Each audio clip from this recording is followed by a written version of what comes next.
भारत में एक बहुत बड़ा खतरा मंडरा रहा है। बहुत जल्दी भारत के सभी प्रमुख शहरों में धर्मांतरण शुरू होगा। लोग सनातन धर्म छोड़ेंगे, इस्लाम कबूल करेंगे। लेकिन एक्चुअल में ये सनातन धर्म छोड़ने वाले हिंदू नहीं है, वो है मुस्लिम। वो कागज के हिंदू हैं।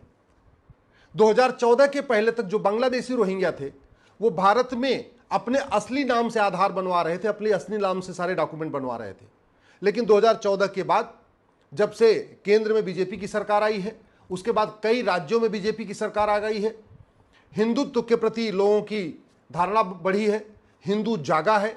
उसके बाद से ये बांग्लादेशी और रोहिंग्या हिंदू नाम से आधार बनवा रहे हैं, हिंदू नाम से राशन कार्ड बनवा रहे हैं, हिंदू नाम से जन्म प्रमाण पत्र बनवा रहे हैं, हिंदू नाम से निवास प्रमाण पत्र बना रहे हैं, हिंदू नाम से अपने बैंक में खाता खोल रहे हैं, हिंदू नाम से वोटर आईडी बनवा रहे हैं, हिंदू नाम से ड्राइविंग लाइसेंस बनवा रहे हैं एक्चुअल में सारे मुस्लिम। लेकिन चूंकि हिंदुत्व के प्रति जागरूकता बढ़ी है, घुसपैठियों के प्रति जागरूकता बढ़ी है, अलग अलग स्थानों पे बीजेपी की सरकार बढ़ी है, सांसद विधायक भी घुसपैठ के खिलाफ बोलने लग गए हैं, बार बार एनआरसी लागू करने की बात शुरू हुई है, इसलिए उन्होंने अपनी स्ट्रेटजी चेंज कर दिया। और जहां जहां सांसद विधायक पार्षद प्रधान मुस्लिम है वहां तो उन्होंने अपने असली नाम से बनवाया है। बाकी जिस क्षेत्र में पार्षद प्रधान हिंदू है, विधायक हिंदू है, सांसद हिंदू है, वहां उन्होंने हिंदू नाम से अपने सारे डॉक्यूमेंट बनवा लिए। और डॉक्यूमेंट कैसे बन रहा है? 2,000 रुपए में हिंदू नाम से आधार, 2,000 रुपए में हिंदू नाम से राशन कार्ड, 2 से 3,000 रुपए में हिंदू नाम से बर्थ सर्टिफिकेट, 2 से 3,000 रुपए में हिंदू नाम से डोमिसाइल सर्टिफिकेट, 3 से 4,000 रुपए में हिंदू नाम से ड्राइविंग लाइसेंस। उसके बाद जो वहां का पार्षद प्रधान होता है उससे मिलते हैं, कहते हैं जी हमारे पास कागज है, हमारा वोटर आईडी में नाम जुड़वा दो। वो वोट के चक्कर में, वोट के लालच में उनका नाम भी जुड़वा देता है। उसके बाद हिंदू नाम से बैंक में खाता खोल ले रहे हैं और सारी योजनाओं का लाभ भी ले रहे हैं, केंद्र सरकार की सभी योजनाओं का, राज्य सरकार की सभी योजनाओं का।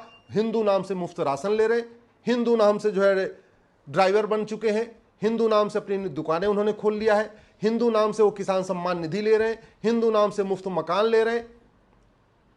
अब ये क्या करने वाले हैं, जो बड़ा खेल शुरू होने वाला है कि अलग अलग शहरों में सामूहिक रूप से धर्मांतरण शुरू करेंगे।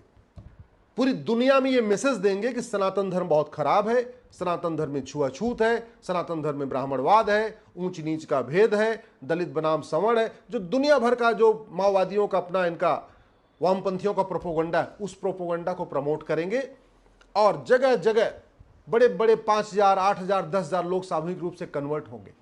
ये बहुत बड़ा खतरा है। पूरी दुनिया में सनातन को बदनाम करने के लिए बड़ी सोची समझी साजिश हो रही है। इससे सरकार को तुरंत संज्ञान लेना पड़ेगा। और ये हो क्यों रहा है? क्योंकि हमारा कानून घटिया है। आखिर अमेरिका में, रूस में, दुबई में, कुवैत में, जापान में, सिंगापुर में कोई इल्लीगल एंट्री क्यों नहीं करता? कोई अवैध रूप से एंट्री क्यों नहीं करता? आखिर अमेरिका में, रूस में, जापान में, सिंगापुर में, दुबई में, कुवैत में कोई फर्जी डॉक्यूमेंट क्यों नहीं बनवाता?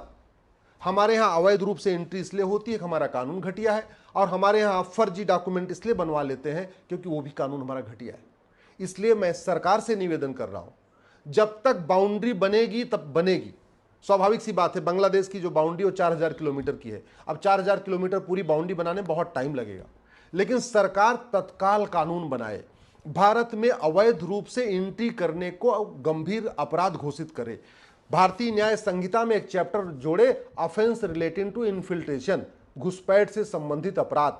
10 से 20 साल की सजा देने के लिए इसमें कानून बनाए, और जो घुसपैठियों की मदद करे उसकी 100% संपत्ति जब्त करने, नागरिकता खत्म करने और 10 से 20 साल की सजा का कानून। यानी जो भारत में अवैध रूप से घुसपैठ करेगा उसको तो केवल 10 से 20 साल की सजा, लेकिन जो उनकी मदद करेगा, जो 2,000 रुपए लेकर उनको अंदर ले आते हैं, उनकी नागरिकता भी खत्म हो, उनकी 100% संपत्ति जब्त हो, और उनको भी 10 से 20 साल सजा। और जो 4,000 किलोमीटर का बांग्लादेश का बॉर्डर है, जब तक बाउंड्री नहीं बन रही है तब तक हर किलोमीटर पे बड़े बड़े नोटिस बोर्ड लगा दिया जाए कि भारत में प्रवेश करना, भारत में घुसपैठ करना गंभीर अपराध है। पकड़े जाने पे घुसपैठियों और उनके मददगारों को 10 से 20 साल सजा होगी। केवल हर किलोमीटर पे एक बड़े बड़े बोर्ड लगा दिए जाए। मैं गारंटी के साथ कहता हूं, ये जो बॉर्डर पे लोग घुसपैठ कराते हैं वो घुसपैठ नहीं कराएंगे, और घुसपैठिए जो अंदर आते हैं वो घुसपैठिए नहीं आएंगे। दूसरा, फर्जी डॉक्यूमेंट बनाने को गंभीर अपराध घोषित किया जाए। भारतीय न्याय संहिता में एक नया चैप्टर जोड़ा जाए, offence relating to fake document. और फर्जी आधार बनवाने, फर्जी राशन कार्ड, फर्जी ड्राइविंग लाइसेंस, फर्जी वोटर आईडी, फर्जी बैंक खाता, जितने भी डॉक्यूमेंट बनते हैं फर्जी, इसको सीरियस ऑफेंस डिक्लेयर कर दिया जाए। और जहां जहां आधार बनता है वहां एक नोटिस बोर्ड लगा दिया जाए, फर्जी आधार बनाना, फर्जी आधार बनवाना गंभीर अपराध है। पकड़े जाने पे 10 से 20 साल की सजा होगी, 100% संपत्ति जब्त होगी, नागरिकता खत्म होगी। जहां पे ये नगर निगम में बर्थ सर्टिफिकेट बनता है वहां बड़े बड़े अक्षरों में होर्डिंग लगा दिया जाए, बोर्ड लगा दिया जाए, फर्जी बर्थ सर्टिफिकेट बनाना, फर्जी बर्थ सर्टिफिकेट बनवाना दोनों गंभीर अपराध है। पकड़े जाने पे बनाने वाले और बनवाने वाले को 10 से 20 साल सजा होगी, प्रॉपर्टी भी जब्त होगी, नागरिकता भी खत्म होगी। जहां पे ड्राइविंग लाइसेंस बनता है आरटीओ ऑफिस में, वहां पे भी बड़े बड़े बोर्ड लगा दिए जाए, फर्जी ड्राइविंग लाइसेंस बनाना, फर्जी ड्राइविंग लाइसेंस बनवाना गंभीर अपराध है। पकड़े जाने पे 10 से 20 साल सजा होगी। जहां पे ये डोमिसाइल सर्टिफिकेट बनता है, निवास प्रमाण पत्र, सामान्यतः तहसील में बनता है, ये एसडीएम के यहां बनता है, तहसीलदार के यहां बनता है, वैसे वहां भी एक बोर्ड लगा दिया जाए, फर्जी डोमिसाइल सर्टिफिकेट बनाना गंभीर अपराध है। पकड़े जाने पे बनाने वाले और बनवाने वाले दोनों को 10 से 20 साल सजा होगी। जहां पे आपका वोटर आईडी बनता है वहां पे भी बड़े बड़े बोर्ड। जब अंदर एंट्री आनी बंद हो जाएगी, अंदर डॉक्यूमेंट बनाना बंद हो जाएगा, और फिर एक टाइम दे दिया जाए कि भारत में रहने वाले सभी, अवैध रूप से रहने वाले सभी लोग 3 महीने के अंदर भारत छोड़ के चले जाएं, और अगर पकड़े जाएंगे सीधे सीधे उनको आजीवन कारावास होगा। केवल 3 महीने की विंडो दे दिया जाए। मैं गारंटी के साथ कहता हूं एनआरसी की जरूरत ही नहीं पड़ेगी। बिना एनआरसी के सारे घुसपैठिए भाग जाएंगे। अमेरिका में एनआरसी नहीं है, वहां पे एनआरसी करने की जरूरत ही नहीं है, क्योंकि अंदर कोई आता ही नहीं है। रूस में एनआरसी की जरूरत नहीं, कोई आता ही नहीं है। दुबई में, कुवैत में, बहरीन में कोई अवैध रूप से आता ही नहीं है, और आ भी गया गलती से तो भाग जाता है, रहता ही नहीं। इतना बड़ा खौफ है। डॉक्यूमेंट तो बनवाना छोड़ दीजिए, भूल जाइए आपको कोई वहां फर्जी डॉक्यूमेंट बनवा ले। हमारे यहाँ ये सब इसलिए चल रहा है क्योंकि हमारा कानून घटिया है। एक तो घटिया कानून, ऊपर से पकड़े जाने पर लोगों को सजा नहीं मिलती। भारतीय न्याय ये साक्ष्य संहिता जो है, इसमें एक चैप्टर जोड़ना पड़ेगा, नार्को पॉलीग्राफ ब्रेन मैपिंग कानून। क्योंकि घुसपैठियों को पकड़ के अगर फिर आप तारीख पे तारीख खेल खेलेंगे तो घुसपैठिए क्या करेंगे, अपने पक्ष में फर्जी गवाह पैदा कर लेंगे। तो एक आपको और भी इसमें सेक्शन जोड़ना पड़ेगा, फर्जी गवाही देना भी गंभीर अपराध है, जिससे घुसपैठिए फर्जी गवाह न पैदा कर पाए, न घुसपैठिए फर्जी डॉक्यूमेंट बना पाए, न बनवा पाए, न फर्जी गवाह पैदा कर पाए।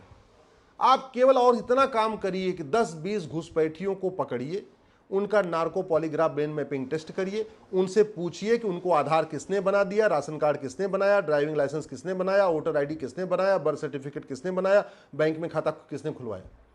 बस 10-20 घुसपैठियों को पकड़िए और उनके जो मददगार हैं, जिन्होंने उनको डायरेक्ट इनडायरेक्ट मदद किया, जिन्होंने उनकी झुग्गी बनवाई है, जिन्होंने उनको यहां भारत में एंट्री दिलवाई है, उनको पकड़ के जेल में डालिए। फोटो, बड़ी बड़ी फोटो के साथ उनका डालिए, ये घुसपैठिए है, ये इनके मददगार है। खौफ पैदा हो जाएगा, खौफ। भारत में लोग घुसपैठियों की मदद करना छोड़ देंगे, और ऊपर से जिन लोगों ने घुसपैठियों की मदद किया है वो खुद ही घुसपैठियों को बोलेंगे तो भैया भारत छोड़ के भाग जा, तुम्हारे चक्कर में मैं भी जेल में जाऊंगा, मैं भी सड़ूंगा। जब तक ये खौफ नहीं पैदा होगा तब तक भारत में घुसपैठ नहीं रुकेगी, और घुसपैठ नहीं रुकेगी तो ये घुसपैठिए हिंदू नाम से सारे डॉक्यूमेंट बनवाएंगे, और बहुत जल्दी पूरे देश में सामूहिक रूप से धर्मांतरण शुरू होगा। पूरी दुनिया में सनातन धर्म की ऐसी तैसी हो जाएगी, पूरी दुनिया में सनातन धर्म को बदनाम किया जाएगा कि सनातन धर्म में छुआछूत है, ये है, इसलिए हम सब कन्वर्ट हो रहे हैं। ये पूरे देश में तब इफेक्टिव होगा जब यूनिफॉर्म पुलिस कोड होगा। अभी 1861 का पुलिस एक्ट है, जब तक ये पुलिस एक्ट चलेगा तब तक पूरे देश की पुलिस एक तरीके से काम नहीं करेगी। यूनिफॉर्म पुलिस एक्ट कोड बनाना पड़ेगा। पूरे देश की जुडिशरी एक तरीके से काम करे, फटाफट उनके नार्को पॉलीग्राफ ब्रेन मैपिंग करके उनको जमानत देने की बजाय सीधे सीधे उनको जेल में डाल दे। वो तब होगा जब यूनिफॉर्म जुडिशियल कोड होगा। जब गवाहों के फर्जी बयान तब नहीं हो पाएंगे जब नार्को पॉलीग्राफ ब्रेन मैपिंग कानून होगा, और एक जुडिशियल चार्टर होगा कि आपको सभी जज साहब को 1 साल के अंदर फैसला देना ही देना है। मैं आप लोगों से निवेदन कर रहा हूं, अपने सांसद से मिलिए, अपने विधायक से मिलिए, उनको इन खतरों के बारे में बताइए, उनसे कहिए कि ये संविधान तब तक है जब तक हिंदू बहुसंख्यक है, भारत में लोकतंत्र तब तक है जब तक हिंदू बहुसंख्यक है, ये सर्वधर्म संभाव, सबका साथ सबका विकास, नारी तू नारायणी, यत्र नारस्तु पूज्यते रमन्ते तत्र देवता, सर्वमंगल मांगल्ये, ये सारे विचार तब तक हैं जब तक हिंदू बहुसंख्यक है। और एक अपने सांसद विधायक को ये भी कहिए, ये परमाणु बम, ये अग्नि मिसाइल, ये ब्रह्मोस मिसाइल, ये राफेल जो मिसाइल है, ये काम नहीं आएगी। ये बॉर्डर पे काम आती है, दूसरों देशों से लड़ने के लिए काम आती है। भारत के अंदर जो कितना बड़ा खतरा पैदा हुआ है, इसके लिए आपको राफेल जैसा कानून चाहिए, अग्नि ब्रह्मोस जैसा कानून चाहिए, परमाणु बम जैसा कठोर तगड़ा कानून चाहिए। कानून से ये रुकेगा। भारत की ये कोई भी समस्या लाइलाज नहीं है, भारत की कोई भी समस्या विश्वव्यापी नहीं है। भारत में जो समस्या है वो दुबई में नहीं है, कुवैत में नहीं है, अमेरिका में नहीं है, रूस में नहीं है, जापान में नहीं है, सिंगापुर में नहीं है। उसका मूल कारण है उनका कानून अच्छा है, पुलिस सिस्टम अच्छा है, जस्टिस सिस्टम अच्छा है, एडमिनिस्ट्रेटिव सिस्टम अच्छा है। हमारा घटिया चल रहा है, इसी को बदलने की जरूरत है।